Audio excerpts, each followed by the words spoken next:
While I'm allowed to gaze upon all your handsome faces, you must gaze upon mine.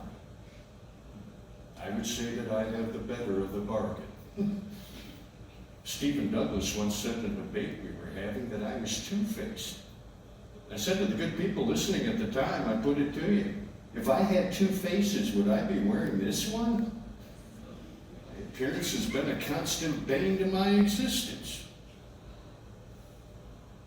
You know, I dare say you also remind me of another dear friend of mine from New City. Her name was Anne. I'm afraid she died of a fever while she was still quite young. What a dear woman she was. I was very fond of her. As it turns out, she was betrothed to another at the time, and, well, I've never found it wise to do any farming on another man's land.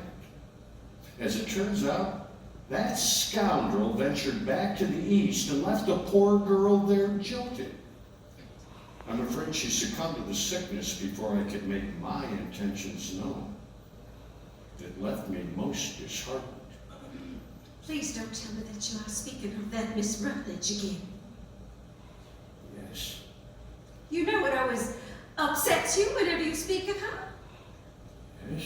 What possessed you to mention her then?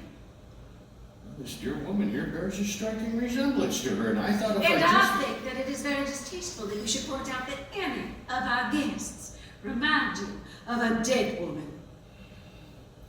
No, she's right. My apologies to you, madam. I hope I've caused you no offense with my remarks. Now, if you Please don't, accept my apologies. I would like to change the subject to something a little more pleasant and enjoyable for our guests. What would you recommend we talk about, Mother?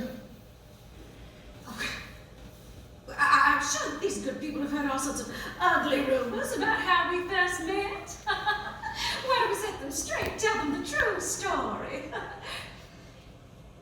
You do remember the story, don't you? Well, of course I do. Then go ahead, Abraham. Tell me the story. Go on. It was the spring of 40. It was summer.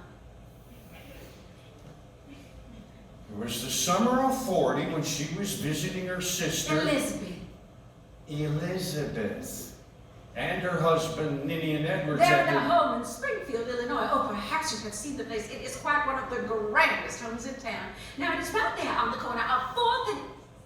Oh, Miller, yes, of course, 4th and Miller. Well, go ahead, Abraham.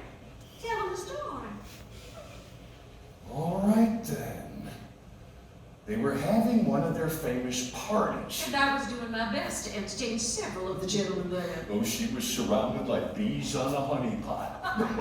When I looked up, and there, across the room, was this tall stranger.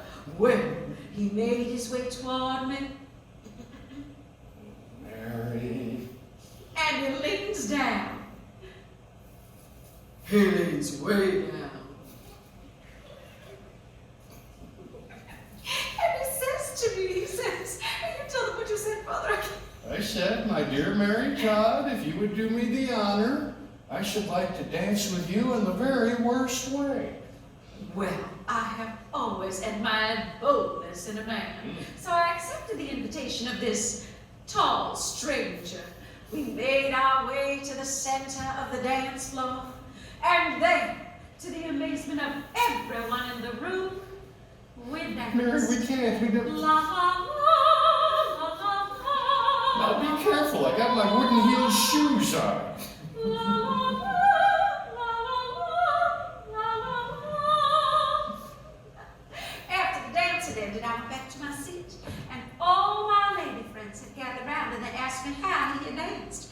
And so I told them, I said, why, just as he said he would. In the very worst way. Well, as you folks can see, I'm not too long on social graces.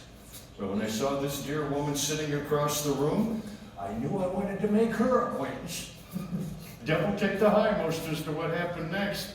You know, after that dance, I wasn't even sure if she had any toes left. Oh, but she didn't seem to mind. Not as if I was the only fish in the pond. She had more suitors than a dog has fleas. Oh, Mr. Lincoln, you exaggerate. Well, perhaps I do, but I know the winnings of your favors is the hardest thing I've done before or since. You see, folks, all an uphill battle because her family didn't approve of me in the least. Now, Mr. Lincoln, you know they respected you as much as I do. No, your family was quite right to have their doubts about me. Afraid I didn't have many prospects at the time. Ah, you had the one thing that most men in those days didn't have. Potential. Well, that was a pretty safe bet, Mary, because from where I started, there was nowhere to go but up. But I had the good sense to see it in you. And with much effort, we have been able to attain the highest office in the land. You should be very proud of yourself. Couldn't have done it without you, though. That's quite true.